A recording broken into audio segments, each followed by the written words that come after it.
نحمدہ ونصلی علی رسولہ الکریم اما بعد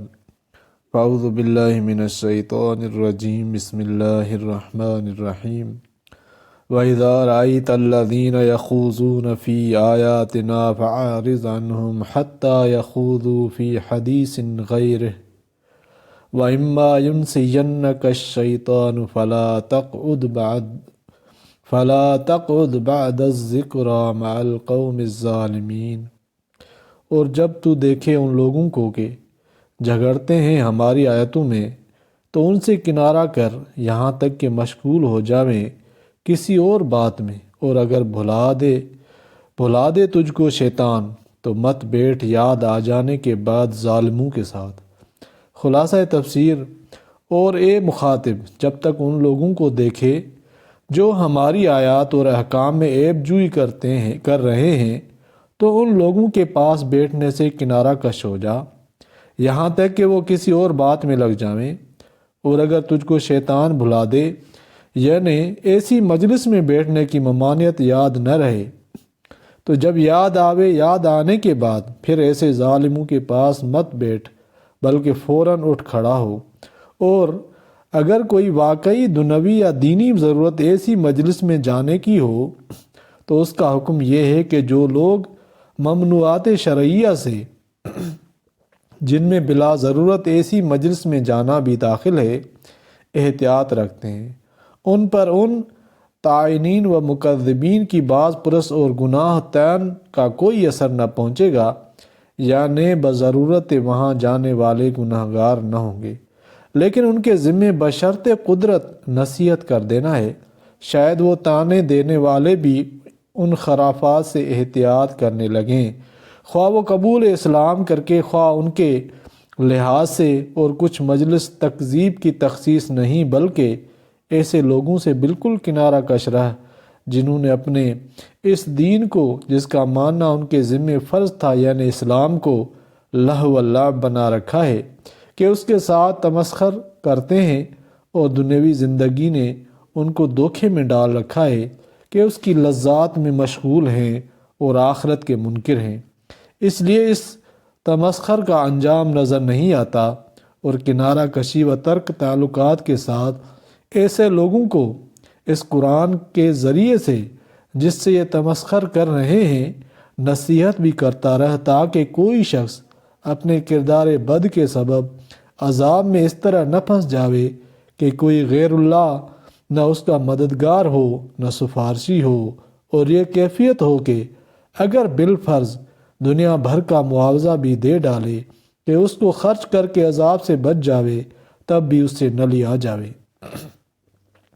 تو نصیحت سے یہ فائدہ ہے کہ اعمال بد کے انجام پر متنبع ہو جاتا ہے، آگے ماننا نہ ماننا دوسرا جانے، یا چنانچہ یہ تمسخر کرنے والے ایسے ہی ہیں کہ نصیحت نہ مانی اور اپنے کردار بد کے سبب عذاب میں پھنس گئے، جس کا آخرت میں اس طرح ظہور ہوگا کہ ان کے لیے نہایت تیز کھولتا ہوا پانی پینے کے لیے ہوگا، اور اس کے علاوہ اور اس طرح بھی دردناک سزا ہوگی اپنے کفر کے سبب کہ کردار بد یہی ہے جس کا ایک شعبہ تمسخر تھا۔ آپ سب مسلمانوں کی طرف سے ان مشرکین سے کہہ دیجئے کہ کیا ہم اللہ کے سوا تمہاری مرضی کے موافق ایسی چیز کی عبادت کریں کہ نہ وہ اس کی عبادت کرنے کی صورت میں ہم کو نفع پہنچانے پر قادر ہووے، نہ وہ اس کی عبادت نہ کرنے کی صورت میں ہم کو نقصان پہنچانے پر قادر ہووے۔ مراد اس سے آلہہ باطلہ ہیں کہ بعض کو تو اصلاً قدرت نہیں اور جن کو کچھ ہے بالذات نہیں، اور معبود میں کم از کم اپنے موافق اور مخالف کو نفع و ضرر پہنچانے کی قدرت ہونی چاہیے۔ تو کیا ہم ایسوں کی عبادت کریں، اور کیا معاذ اللہ ہم اسلام سے الٹے پھر جاویں بعد اس کے کہ ہم کو خدا تعالیٰ نے طریق حق کی ہدایت کر دی ہے؟ یعنی اول تو شرک خود ہی کبھی ہے، پھر خصوصاً بعد اختیار اسلام کے تو اور زیادہ شنیع ہے، ورنہ ہماری تو وہ مثال ہو جاوے جیسے کوئی شخص ہو کہ اس کو شیطانوں نے کہیں جنگل میں بہکا کر راہ سے بے راہ کر دیا ہو، اور وہ بھٹکتا پھرتا ہو، اور اس کے کچھ ساتھی بھی تھے کہ وہ اس کو ٹھیک راستے کی طرف پکار پکار کر بلاتے رہے ہیں کہ ادھر ہمارے پاس آ، مگر وہ غایت حیرت سے نہ سمجھتا ہے نہ آتا ہے۔ ایسی ہی ہماری حالت ہو جاوے کہ راہ اسلام پر ہو کر اپنے ہادی پیغمبر صلی اللہ علیہ وسلم سے جدا ہوں، اور مضلین کی پنجہ میں گرفتار ہو کر گمراہ ہو جاویں، اور وہ ہادی پھر بھی خیر خواہی سے دعوت اسلام کرتے رہیں اور ہم گمراہی کو نہ چھوڑیں۔ یعنی کیا ہم تمہارے مرضی پر عمل کر کے اپنی ایسی مثال بنا لیں؟ آپ صلی اللہ علیہ وآلہ وسلم ان سے کہہ دیجئے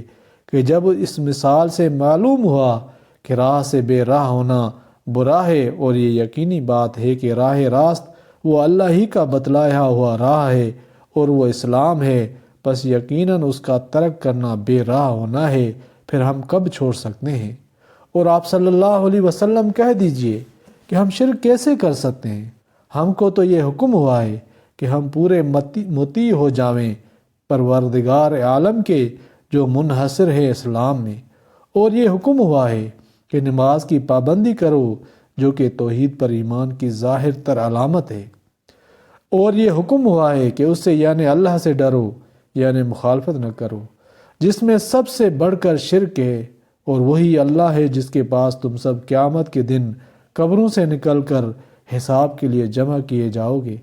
وہاں مشرکین کو اپنے شرک کا خمیازہ بھگتنا پڑے گا، اور وہی اللہ ہے جس نے آسمانوں کو اور زمین کو فائدہ پیدا کیا، جس میں بڑا فائدہ یہ ہے کہ اس سے خالق کے وجود اور توحید پر استدلال کیا جائے، بس یہ بھی توحید کی ایک دلیل ہے۔ اور اوپر جو تحشرون میں حشر یعنی قیامت میں دوبارہ زندہ ہونے کی خبر دی ہے، اس کو بھی کچھ مستبعد مت سمجھو، کیونکہ وہ قدرت الہیہ کے سامنے اس قدر آسان ہے کہ جس وقت اللہ تعالیٰ اتنا کہہ دے گا کہ حشر تو ہو جا، بس وہ حشر فوراً ہو پڑے گا۔ اس کا یہ کہنا با اثر ہے، خالی نہیں جاتا۔ اور حشر کے روز جب کہ سور میں بحکم الہی دوسری بار فرشتے کی پھونک ماری جائے گی،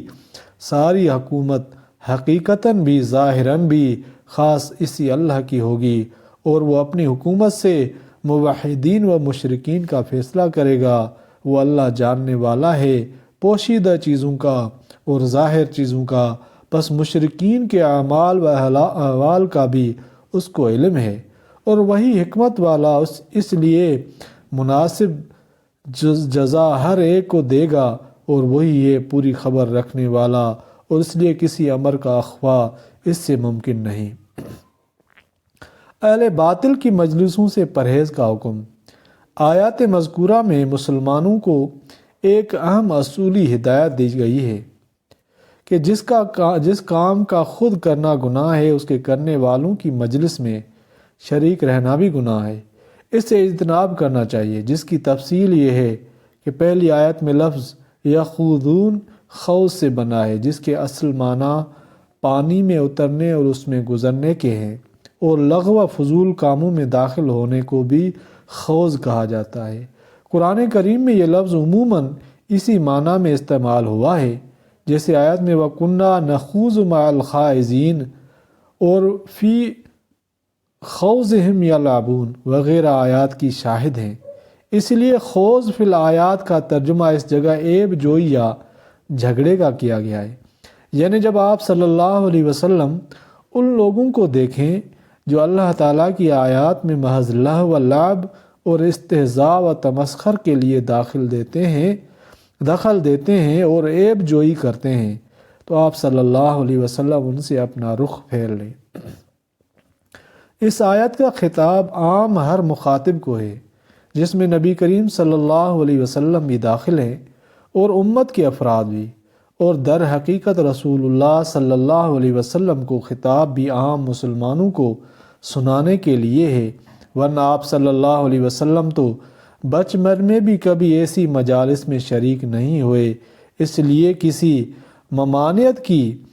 آپ صلی اللہ علیہ وسلم کو ضرورت نہ تھی۔ پھر اہل باطل کی مجلس سے رخ پھیرنے کی مختلف صورتیں ہو سکتی ہیں۔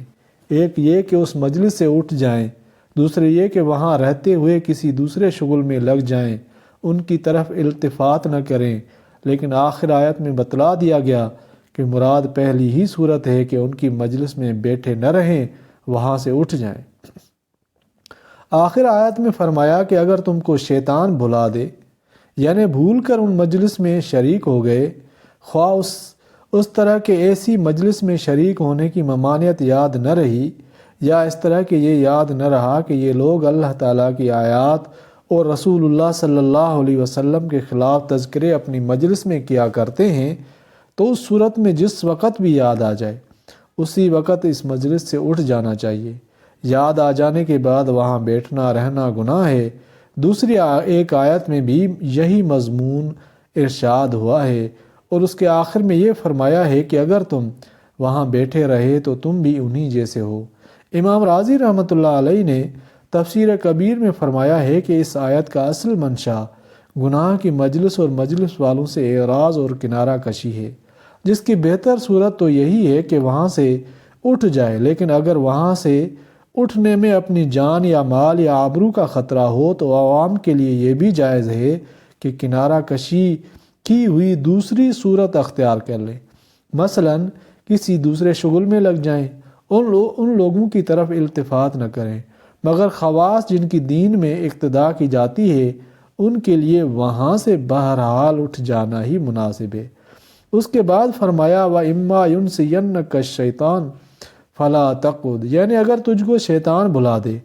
اس خطاب کا اگر عام مسلمانوں کو ہے تو بات صاف ہے کہ بھول اور نسیان ہر انسان کے ساتھ لگے ہوئے ہیں، اور اگر خطاب نبی کریم صلی اللہ علیہ وسلم کو ہے تو یہاں یہ سوال پیدا ہوتا ہے کہ اگر اللہ کے رسول و نبی پر بھی بھول اور نسیان کا اثر ہو جایا کرے تو ان کی تعلیمات پر کیسے اعتماد و اطمینان رہ سکتا ہے؟ جواب یہ ہے کہ انبیاء علیہم السلام کو بھی کسی خاص حکمت و مصلحت کے تحت بھول تو ہو سکتی ہے، مگر اللہ تعالیٰ کی طرف سے فوراً ان کو تنبیہ بذریعے وحی ہو جاتی ہے،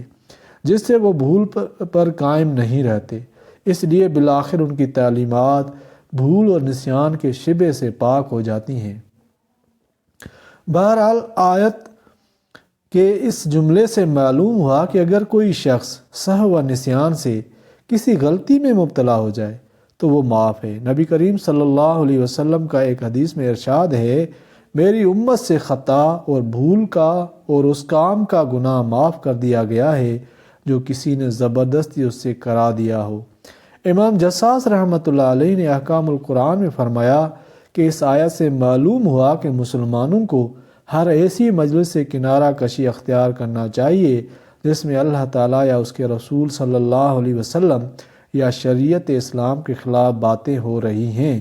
اور اس کو بند کرنا یا کرانا یا کم از کم حق بات کا اظہار کرنا اس کے قبضے و اختیار میں نہ ہو۔ ہاں اگر ایسی مجلس میں یہ نیت اصلاح شریک ہو اور ان لوگوں کو حق بات کی تلقین کرے تو مذائقہ نہیں۔